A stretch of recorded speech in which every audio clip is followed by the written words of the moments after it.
कृष्णा, मेरे को हर देवी देवता को खुश करने की कोई तो कोई उपाय ही वो कृष्णा, श्री कृष्ण भगवान कहते हैं कि हर काम पेड़ पौधे तुमको बोल के बताइए कि किस पूजा करने से क्या लाभ मिलता है, और मैं बहुत खुश हे कृष्णा, मैं सबको बताने जा रही हूँ किस पूजा करने से क्या क्या लाभ होता है, तो मुझे आशीर्वाद दीजिएगा और मेरे जो चैनल ओम नमो भगवते वासुदेवाय। तथास्तु। मैं आपके घर की तुलसी हूँ। अगर आप ये 4 चीजें मुझ में अर्पित करते हैं तो मैं आपके घर में धन और समृद्धि बढ़ाने में मदद करती हूँ। मैं दूध हूँ। मुझे सोमवार के दिन तुलसी में अर्पण करने से आपके मानसिक संताप मिटाकर धन आगमन का नया अवसर देता हूँ। मैं शहद हूँ। मुझे शुक्रवार के दिन अपने घर की तुलसी पर अर्पित करो, मैं आपके रिश्तों में मिठास और प्रेम भर दूंगा। मैं हल्दी हूँ। मुझे गुरुवार के दिन माँ तुलसी को अर्पित करने से लक्ष्मी जी का आगमन होता है और सौभाग्य बढ़ता है। मैं गन्ने का रस हूँ। मुझे शुक्रवार के दिन अपने घर की तुलसी में अर्पित करने से धन और समृद्धि तेजी से बढ़ेगी। नारायण नारायण नारायण। मैं पीपल हूँ। शनिवार को मुझे जल चढ़ाएं। मैं पितृदोष और नेगेटिव शक्तियों को शांत करता हूँ। शनिवार को मुझे जल चढ़ा। मैं बेलपत्र हूँ। शिव जी को अति प्रिय। सोमवार को जल चढ़ाओ, मैं तनाव और रोग दूर करूंगा। मैं बेलपत्र पर जल चढ़ा रही हूँ और बेलपत्र मुस्कुरा रहा है। मैं तुलसी हूँ। मेरी पूजा से नेगेटिविटी दूर रहती है। सुबह जल दिया चढ़ाओ, मैं घर में सुख शांति लाती। मैं केला का पौधा हूँ, बृहस्पति का प्रतीक। गुरुवार को मेरी पूजा से शिक्षा, विवाह और धन का आशीर्वाद मिलता है। रुको, पहली रोटी तुम लोग मत खाओ। सही कहा। ये तो सच है। पहली रोटी गौ माता के लिए। इसने, क्योंकि घर की पहली रोटी पर सिर्फ मेरा हक होता है।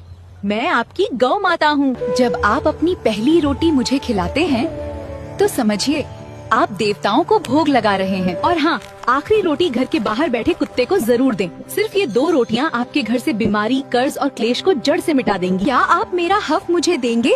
अगर हाँ, तो कमेंट में जय गौ माता लिखकर पुण्य कमा। मैं गौ माता के पास खड़ी हूँ और गौ माता की जयकारा बोलोगे। जय गौ माता। मैं नमक हूँ। मुझे दरवाजे के पास रख दो, मैं बुरी नजर को तुरंत सोख लेती हूँ। मैं तुम्हारे घर की रक्षा करती हूँ। मुझे बाथरूम के कोने में रखो, मैं घर की भारी ऊर्जा को अपने अंदर ले लेती हूँ। मैं माहौल को हल्का और शांत बना देती हूँ। मुझे तिजोरी के पास रखना मत भूलना, मैं रुके हुए धन के प्रवाह को बढ़ाने में मदद करती हूँ। रुको, मैं झाड़ू हूँ। रात में मुझे मत चलाओ, इससे माता लक्ष्मी नाराज होकर घर से चली जाती हैं। छी, मुझे थूक लगाकर मत गिनो। मैं 500 का नोट हूँ। मुझे जूठा करने से बरकत खत्म होती है। मुझे जूठा मत छोड़ो, मैं गंदी थाली हूँ। रात में जूठे बर्तन रखने से घर में दरिद्रता आती है। मैं सुबह की पहली रोटी हूँ। मुझे घी लगाकर गौ माता को खिलाओ, धन समृद्धि। हाँ, ये तो सबसे जरूरी पहली बात है कि पहले जो रोटी बनाते गौ माता को देने से हमें लाभ ही लाभ। गौ माता की जयकारा बोलोगे। जय गौ माता। मैं अगरबत्ती हूँ। शाम को मुझे जलाओ, मेरी खुशबू से घर में पवित्रता और लक्ष्मी का वास होता है। मैं कमल का फूल हूँ। माता लक्ष्मी को प्रिय। शुक्रवार को मुझे चढ़ाओ। अगर आप चाहते हैं कि आपकी तिजोरी हमेशा भरी रहे तो अभी फॉलो और सब्सक्राइब करें और कमेंट में जय माँ लक्ष्मी लिखें। ओम नमः शिवाय। ओम नमः शिवाय। हे भक्तों, मैं साधारण पत्ता नहीं हूँ। मैं हूँ बिलपत्र, जिसे चढ़ाने से स्वयं भगवान शिव प्रसन्न होते हैं। जब कोई सच्चे मन से मुझे शिवलिंग पर चढ़ाता है तो उसके सारे पाप धीरे धीरे नष्ट हो जाते हैं। मन को शांति मिलती है और तनाव दूर होता है। घर में सुख और सकारात्मक ऊर्जा बढ़ती है। धन की कमी दूर होने लगती है और उन्नति के रास्ते खुलते हैं। भगवान शिव की विशेष कृपा प्राप्त होती है। 5वां लाभ चाँद, बीमारी और दुखों से राहत मिलती है। इसलिए भक्तों, बेलपत्र को कभी साधारण मत समझना। ये सीधे आपकी प्रार्थना भगवान शिव तक पहुंचाता है। हर हर महादेव। मैं शिव जी का प्रिय हूँ। मुझे चढ़ाने से उनका क्रोध शांत होता है और भक्तों की मनोकामनाएं पूरी होती हैं। जब तुम मुझे शिवलिंग पर अर्पित करते हो तो मैं तुम्हारे जीवन के दुख, बाधाएं और नकारात्मक ऊर्जा को दूर करने में मदद करता हूँ। मैं साधारण नहीं हूँ, मैं धतूरा हूँ। हाँ, वही धतूरा जिसे लोग आमतौर पर नजरअंदाज कर देते हैं। लेकिन जब बात आती है भगवान शिव की। नमस्कार, आज मैं भगवान भोलेनाथ की पूजा कर रही हूँ और मेरे हाथ में है ये पवित्र धतूरा। हरि ओम नमः शिवाय। अरे रुको, मैं आ गया। मैं चावल हूँ। हाँ, वही पवित्र अक्षत जिसे आप भगवान शिव को अर्पित करते हैं। मैं आपके कार्यों में सफलता और शुभता लाता हूँ और सबसे बड़ी बात, मैं भोलेनाथ को प्रसन्न करता हूँ, जिससे उनकी कृपा आप पर बनी रहती है। जब आप मुझे शिवलिंग पर चढ़ाते हैं तो आपके जीवन में सुख समृद्धि आती है मैं आपके घर में धन और अन्न की कभी कमी नहीं होने देता। तो अगली बार पूजा करें तो मुझे यानी चावल को जरूर चढ़ाएं और अपने जीवन में खुशियाँ ही खुशियाँ पाएं। हरी देखो, चावल चढ़ाने से बहुत लाभ मिलता है। आप चावल जरूर शिवलिंग पर चढ़ाएं और भोलेनाथ जी की पूजा करें। हरि ओम नमः शिवाय। इसे हनी आता है दौड़ के कि मेरे को शिवलिंग पे चढ़ाओ, सबको लाभ मिलता है। तो मैं कहती हूँ हाँ, आप शिवलिंग पे चढ़ाओ, सबको लाभ मिलता है। तो मैं कहती हूँ हाँ, आप शिवलिंग पे सेहत चाहिए, आपको बहुत लाभ। मैं सरसों का तेल हूँ, मुझे शिवलिंग पर चढ़ाने से शत्रुओं का नाश होता है। मैं लाल मसूर दाल हूँ, मुझे शिवलिंग पर चढ़ाने से कर्ज से मुक्ति मिलती है। मैं तुम्हें सभी कर्जों से मुक्त करती हूँ। मैं हरी मूंग दाल हूँ, मुझे शिवलिंग पर चढ़ाने से आपकी हर मनोकामना पूरी होती है। मैं काली उड़द दाल हूँ, मुझे शिवलिंग पर चढ़ाने से शनि प्रकोप से मुक्ति मिलती है। मैं चने की दाल हूँ, मुझे शिवलिंग पर चढ़ाने से भाग्य में वृद्धि होती है। मिलता है तो दूध चढ़ाने से मन को शांति और सुकून मिलता है, जीवन के दुख कम होते हैं और सकारात्मक ऊर्जा आती है। ओम नमः शिवाय।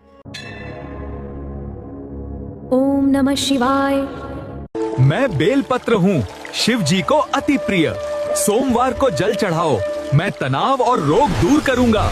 मैं धतूरा हूँ, जहरीला दिखता हूँ पर राहु का दोष दूर कर देता हूँ। सोमवार को शिव जी पर चढ़ाओ, बाधाएं मैं ले लूंगा।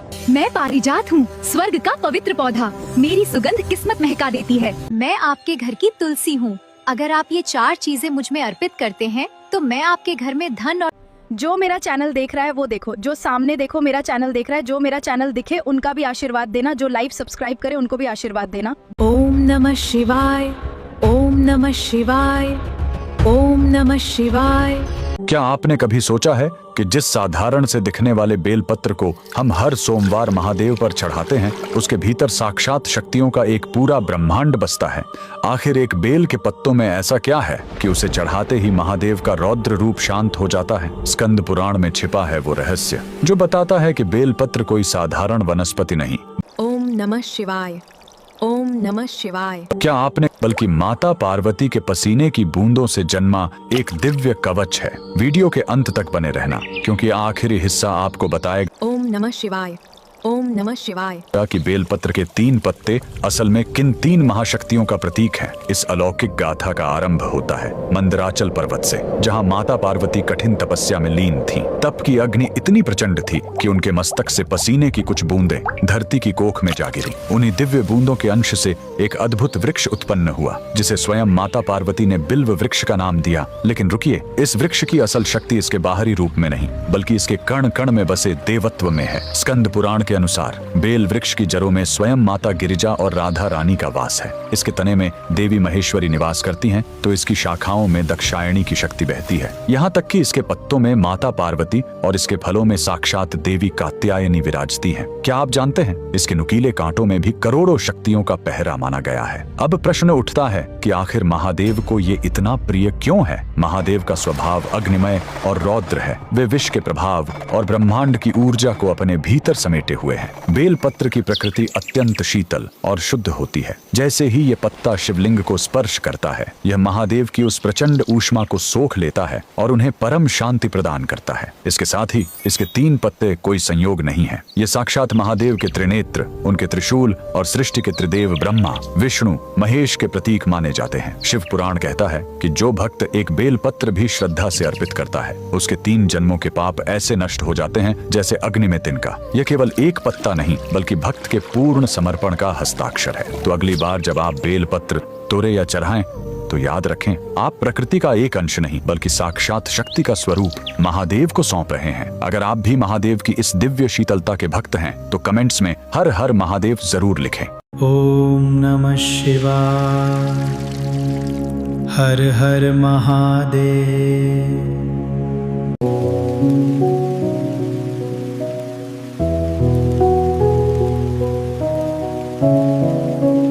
ओम नमः शिवाय, ओम नमः शिवाय, ओम नमः शिवाय। माता पार्वती नमः। जय भोलेनाथ। जय माता दी।